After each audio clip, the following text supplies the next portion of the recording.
Pembiş oynayacağız. Hadi başlayalım. Adın ne olsun? Pembiş. Olur. Benimki de Maviş. Pembiş hadi gel. Nereye?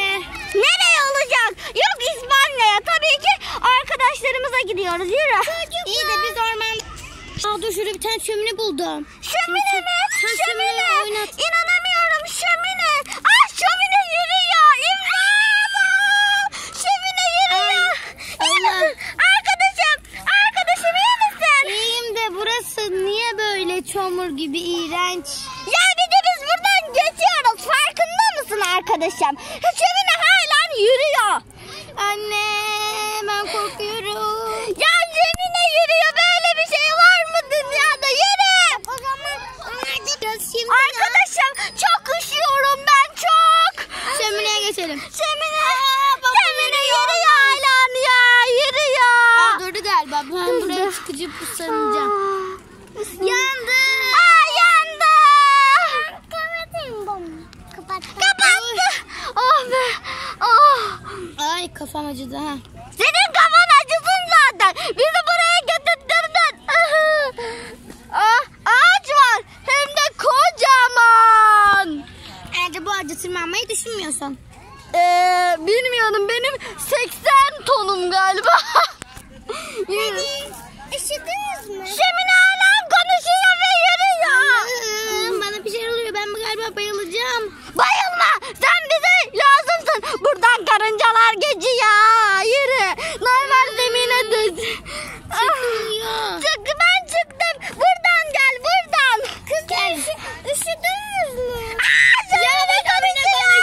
Şömine konuşuyor. Şömine. Çocuk. Şöminenin elleri bile var. İnsan mı var orada? Ay ben bir şey oluyor. Uy. Orada insan mı var? Neyse. Hedef başka bir yer. Hala konuşuyor bu şömine. Şömine üzüldü. Arkadaşım şömine üzüldü. Evet ya hadi gel ısınalım. Şömine hanım çok Şömine özür hanım. miyiz?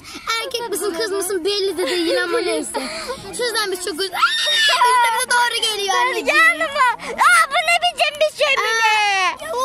Arkadaşım iyi misin arkadaşım? Hayır ağzıma karınca girdi pü. Ay bilerek yedim galiba bu karıncayı. Hazır merak ettiysen bütün karıncalar senin olsun. Ne? Ya biz karınca yiyen miyiz?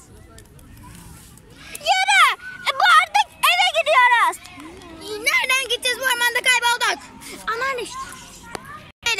Gidelim yürü. Sana emrediyorum. Yürü. Sen bana emredemezsin bir kere. Buna hakkın yok çünkü. Şömine yok. Orada bir şömine ağlıyor. Şömine ağlıyor. Böyle bir cümle var mı?